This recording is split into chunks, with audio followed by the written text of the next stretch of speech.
Friends नमस्कार, स्वागत करती हूँ आप सभी का। पूरी उम्मीद करती हूँ कि अच्छे होंगे और अच्छे के साथ साथ आपकी पढ़ाई भी बहुत अच्छी चल रही होगी। बात करेंगे इस विषय पर कि अब टीजीटी पीजीटी एग्ज़ाम बहुत नज़दीक आने वाला है, यानी कि 20 मार्च हो चुकी है। बचे मार्च में आपके 10-11 दिन, उसके बाद अप्रैल मंथ, तो समय बहुत जल्दी जा रहा है। 20-21 मई को पेपर है। अब बचा हमारे पास जो 10 दिन, वो 11 दिन आपके मार्च के, बाकी 30 दिन अप्रैल के। तो मैं इन्हीं दिनों को लेकर चलूँगी, मैं मई के दिनों काउंट नहीं करूँगी, क्योंकि वो समय जब जैसे जैसे नज़दीक आता है तो बेचैनी और ज़्यादा बढ़ जाती है। हम उस समय थोड़ा सा नर्वस होते हैं, डिस्टर्ब भी होते हैं, कैसे होगा, क्या होगा, होगा कि नहीं होगा। ख़ासकर वो लोग जो बहुत समय से लंबी तैयारी में लगे हुए हैं, 5 साल से 7 साल से उनका लगातार तैयारी जारी है, तो उनके लिए थोड़ी सी सिचुएशन जो है डिफ़िकल्ट हो जाती है और हम सोचते तो थोड़ा सा डिप्रेशन में भी आ जाते हैं। तो यहाँ इन सब कोशिश ये करनी है कि इन सब के बजाय हमें फोकस करना है कि हमने जो तैयार किया है वो कितना सॉलिड हुआ है।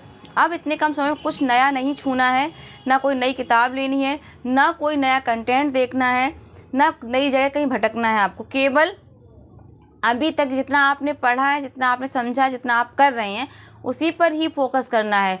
नए किसी टॉपिक में उलझेंगे तो बहुत दिक्कत होगी, क्योंकि वो चीज़ एकदम से क्लियर भी नहीं हो पाएगी और आपके मन में ये रहेगा कैसे नहीं हुई, क्यों नहीं हुई, क्या है, तो आप इसमें उलझे रह जाएंगे। तो यहाँ प्रयास बस यही करना है कि लगभग मेरे जितने टॉपिक मैंने क्लियर किए हैं उन्हीं को बार बार हमें क्या करना है, रिवाइज़ करना है।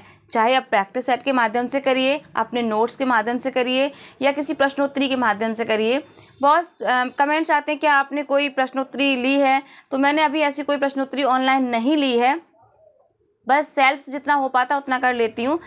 तो ख़ास बात ये है, इतने कम समय में सिलेबस बहुत ज़्यादा है, तो कैसे पढ़ें और कैसे हम तैयारी करें कि सफलता हमें मिल जाए। तो यहाँ पे बस मुझे लगता है जैसे सीनियर लोग हैं, तो कभी कभी जैसे उनसे बीच बीच में एडवाइस लेती रहती हूँ, तो वो यही कहते हैं कि जितना अधिक चिंतन मनन और रिवाइज कर सकते हो उतना करो। अगर कुछ चीज़ें रटने वाली हैं, खासकर रचनाएं, नई रचनाएं हैं, नई रचनाओं से याद आया, मैंने नई रचनाओं का 2019 से 23 तक के वीडियोस, 2 वीडियोस मेरे पड़े हुए हैं नई रचनाओं के, आप जाकर चैनल पर देख सकते हैं। काफ़ी अच्छी और नई रचनाएं जो आपको हर जगह नहीं मिलेंगी, जो मैंने बनाई हैं, तो आप उनको ज़रूर देखिएगा। तो यहाँ पे जो रचनाएं हैं, खासकर संस्कृत का जो पोर्शन आता है उसमें भी दिक्कत होती है, क्योंकि कुछ लोगों की संस्कृत थोड़ी अच्छी नहीं होती है या विषय से थोड़ा दूर होते हैं, तो उनको ये लगता है संस्कृत तैयारी कहाँ से करें। अब पिछली बार टीजीटी में संस्कृत के 7 से 8 प्रश्न आए थे, तो वो भी महत्वपूर्ण है, क्योंकि कोई भी प्रश्न हम स्किप नहीं कर सकते हैं, सभी प्रश्न महत्वपूर्ण है। फिर आपको भाषा विज्ञान हो, संस्कृत हो, काव्य शास्त्र हो, फिर आपका व्याकरण हो, टॉपिक सभी बेहद महत्वपूर्ण है।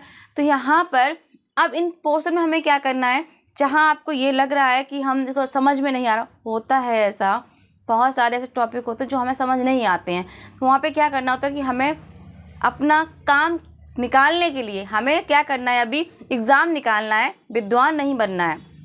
एग्ज़ाम निकालने के लिए हम अगर रटना पड़े तो उन चीज़ों को रटिए भी। मैं बात करूँ अपने एक सीनियर की, तो आज वो पीजीटी पोस्ट पर हैं, उन्होंने व्याकरण कुछ जो टॉपिक थे सिर्फ रटे ही थे, उनको समझ नहीं आया, तो उन्होंने रटना शुरू कर दिया, कहीं ना कहीं कुछ तो आएगा। तो ये है, मेहनत तो उन्होंने बहुत की, बहुत अभ्यास किया और तैयारी भी लंबे समय से कर रहे थे, लेकिन 21 में वो सिलेक्ट हो गए। तो यहाँ पे वही है कि चीज़ें समझ नहीं आ रही हैं, थोड़ा प्रयास करिए, बार बार पढ़िए, तो कई हद तक दिमाग में जाएंगी।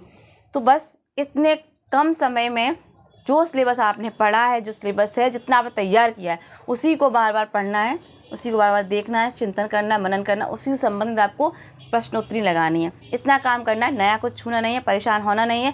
सकारात्मक रहिए, नकारात्मकता अपने अंदर न आने दीजिए और ना आसपास ऐसे लोगों को भटकने दीजिए, इस चीज़ का विशेष ध्यान रखिएगा। तो बस इसी के साथ तैयारी में लगे रहिए। बाकी गॉड ब्लेस, स्वस्थ रहिए, मस्त रहिए। वाणी को दूंगी विराम। नमस्कार, जय हिंद, जय भारत।